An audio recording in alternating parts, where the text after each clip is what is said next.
Happiness through curiosity on the Ranveer Show. Welcome to TRS Clips. The Navdurga actually represent the evolution of a woman, through the different stages of life. Yeah. And that's how it is related to the world around us. It's not just some obscure goddess sitting in some different world. You can see it happening around you. Yeah. Right? So you start with Shail Putri. That's the first form of the goddess. The first day of Navratri is dedicated to Shail Putri. And Shail means mountain. So it is the daughter of the mountain, which is Parvati. Right? So Parvati also means the same, and Shail Putri, another adjective to define the same thing. So Who was Parvati in our Puranas? Parvati is the wife of Lord Shiv. Okay. And she was a rebirth of Sati, who was actually Lord Shiv's wife earlier. And then, there's a whole episode, and then she was reborn as Parvati, and she was the daughter of the mountain king, Himvan. Okay. So that is why she's known as Shail Putri. Gotcha. So you see the goddess here is a child. She may not be represented as a child, but she's clearly described as the daughter. Right? She's the daughter of the mountain. When you move to the next stage, that's of Brahmacharini. The second day is of goddess Brahmacharini, where she's depicted as a mendicant, as an ascetic. So this is the next stage of life. And Parvati, because she was a rebirth of Sati, she was born with that burning desire of obtaining Shiva as her husband again. And as a teenager, she started to materialize or manifest that dream, right? By doing deep penance, tapasya. And she was a brahmacharini in that form. So she's that, teenager or adolescent who knows what she wants in life. And she's working towards it.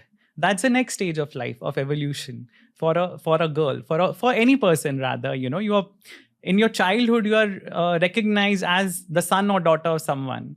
In your teenage or in your growing up years, you start forming some ideas about yourself, and you have some aims in life, forming, taking shape, right?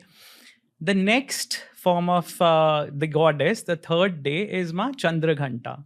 This is the form of married woman, married Parvati, who has, who's sitting on a lion, and she's holding all the weapons of goddess Durga, right? So sometimes she's, Chaturbhuji, sometimes she's Ashtabhuji. I mean, she has 8 arms or 4 arms or whatever. She's carrying the arms, the weapons of the different gods. So she is the accomplished woman, this is the next stage of her life, where she's matured into a woman who's into a successful marriage, right? She's happy. And the next form is of Ma Kushmanda. Again, very similar depiction, but there's one very beautiful change in the things that she holds.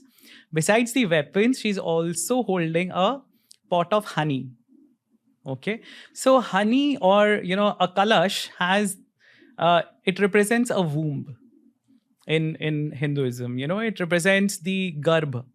So she's moving to the next stage of life, which is motherhood. And the next form is of Skandamata. Skand is Kartike. So mother of Skand. She's literally the mother of God. So that is the first time the goddess is depicted as a mother. Kartikeya is the god of war. Yes. Kartikeya is the god of war. And he's the son of Shiv and Parvati. And in this depiction, it's very beautiful. She's still sitting on a lion with a baby Skand on her lap. But she does not have any arms. As in, no weapons. She does not hold any weapons in her arms. So it shows the nurturing aspect. She's graduated from that level of being an independent woman to a, married woman with certain responsibilities. Now her focus is her child, which is what happens, right? As soon as a kid is born, a mother's attention, the child is the mother's world, for at least a couple of years. But if we assume that is the end of it, that's, we're mistaken, because the next form takes her into the most popular form of the goddess of Durga. The 6th form is of Ma Katyayini. That's the name of goddess Durga. So, the 6th form being Katyayini, you'll see that Durga Puja pandals, they start giving a glimpse of the Devi from the 6th day onwards. Right? So the 6th form is Katyayini. And she is achieving, a magnificent feat there. So her life does not end after becoming a mother. Even after that, she's continuing her career or she's continuing her aspirations, and she's doing something which the gods couldn't do. And she's killing Mahishasur, right? Who had that boon that he would not be killed by any male of any species.